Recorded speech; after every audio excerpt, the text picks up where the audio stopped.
Well, good morning again, and welcome to Baltimore. We are so excited to have you here in our wonderful city. First, I want to bring greetings to you on behalf of our CEO, Dr. Sonia Santelises, as well as our board chair, Ms. Linnea Chiniot. Excuse me. It is indeed my pleasure to be a part of our kickoff for our national conference.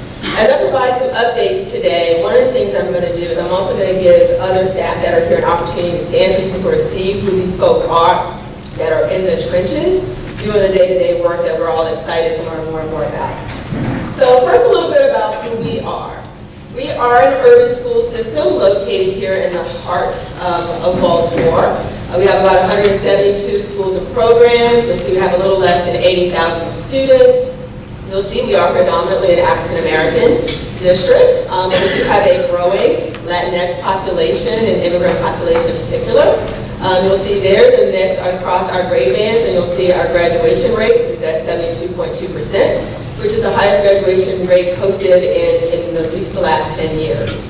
You also note, in terms of our low-income stats at the bottom, just a little side note there, due to some challenges around undercounting, this number actually is an underrepresentation around what that profile looks like in our city, partly because we are a community eligibility provision district and we no longer collect free and reduced meal forms. So what you see here is really a direct certification rate, which is understated by at least 20 to 27 points relative to what we'd expect it to be. So I just mentioned the graduation rates from being at the highest for at least the last 10 years. So let's ask ourselves the question, are we really on track for success? Well, there are a couple things that we note. First and foremost, we were able to take a look at our data longitudinally to see what happens after our students graduate. And so taking a look at the students that graduated from the class of 2009, what we found is in the fall after graduation, there were up 26%. So 1 in 4 of those graduates that were not working and not in college. So are we setting them up for success? Again, looking 6 years after graduation, students were making about $15,000. Not quite an indication that we have folks on track to be a part of the middle class in America. So what does that all mean? It means we have to double down on what is it that we really believe as we think about our role as a school system and as a partner in the broader Baltimore community to ensure that our students truly are positioned for success.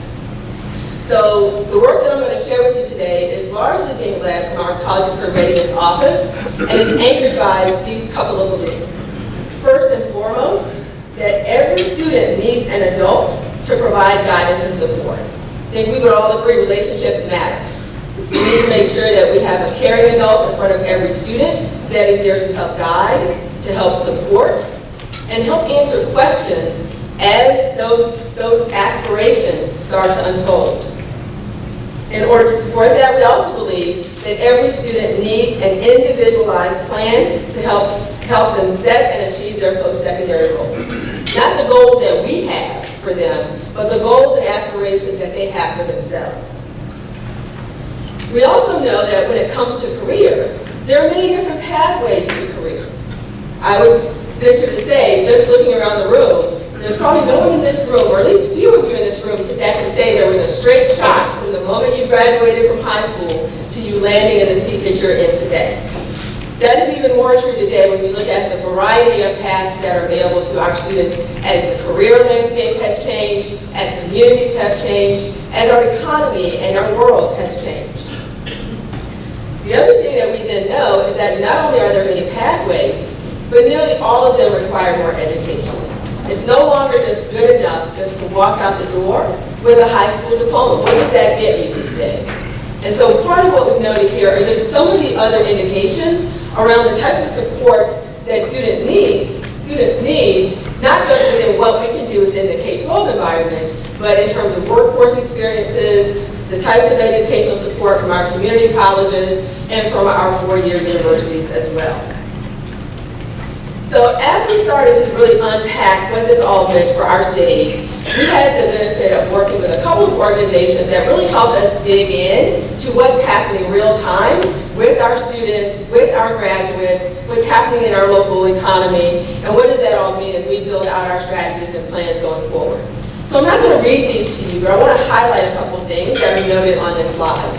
So we've had the benefit of our Fund for Educational Excellence, which is our local nonprofit foundation, and the Education Strategy Group as partners to help us unpack this. And this just sort of summarizes some of the key recommendations or findings around that. The key things to note about this, however, is that some of these things that are within the purview of the school system, they're things that just sort of serve as a wake-up call for how we need to structure our work, how we need to staff the work, how we need to plan for what types of programs are being offered in our schools. But then some of them have to do with how we leverage collaboration and how we leverage partnerships. What does that mean in terms of giving real work experience to our students early, not just in high school, but even thinking about middle school? What does it mean to explore various types of careers and giving kids exposures to individuals that have traveled and navigated different pathways to the careers that they've landed in today? And then, of course, how do we actually use data? What does it mean for us to have meaningful information, not just data points, but the real insightful information that helps us understand what's working and what's not working for these students, and how do we help them change course as their experience evolves. And those things, in part, led to sort of our current articulation around focus for our college and career readiness work. So there are a couple of things I want to bring your attention to here. First and foremost, this whole idea that we are sort of centered in around pathways to adult success, which gets at that the fact that we want students that will graduate and pursue what we sort of refer to as well-matched post-secondary options. And that those are aligned to college, career, and citizenship by doing 4 different things. The 4 focus areas that we're going to talk a little bit about today. The first I've sort of alluded to, which is around student plans. Keeping students at the center of this work and giving them agency around designing a path forward to the success and aspirations that they want to pursue. The second is around college and career knowledge. There's a lot of things that students just don't know that they don't know. So how do we make sure that we are giving them real-time experience, not just experience from a textbook, not just one person that tries to guide them on a singular path, but we actually give them the breadth of information required for them to exercise that agency. And what does work-based learning look like in today's economy? What does it look like here in Maryland? What does it look like here in the Baltimore area? And of course, careering adults. What does it mean to have that person there to help guide, mentor, and support all along that path towards their post-secondary success? So what I'm going to do here in the interest of time is just capture a couple of key highlights. And then what I'm going to do before I wrap is I'm going to invite the other staff up here to sort of stand so you'll be able to see their faces and connect with them while we're together these next couple of days. So the first one is around student plans. The key theory of action that drives this work is knowing that if students know their interests, they know their data. Okay, so even students understanding what data means and how that can inform what options may or may not be available to them and how we can support them, and how they can actually achieve the goals that they have in high school and beyond. That will then lead to students that are more invested and supported in their academic trajectory that will then in turn be more likely to graduate with an in-demand, high-skill, high-wage career. And oh, by the way, what does that mean? That means they earn a living wage. They can support themselves, they can support their families, they can actually have the resources to actually do the things that they want to do in life.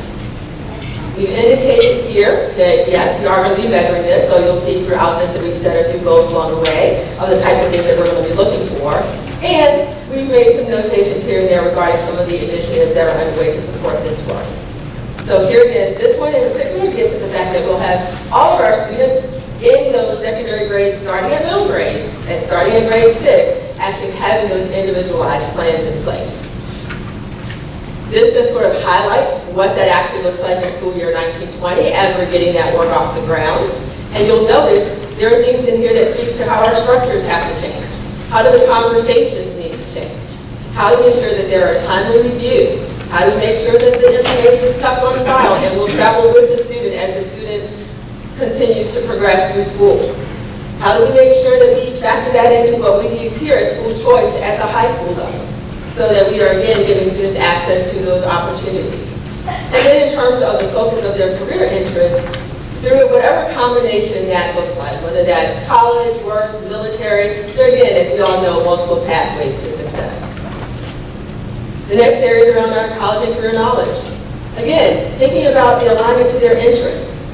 How many of our kids today actually know where their passions lie? What are we doing to help them identify those passions?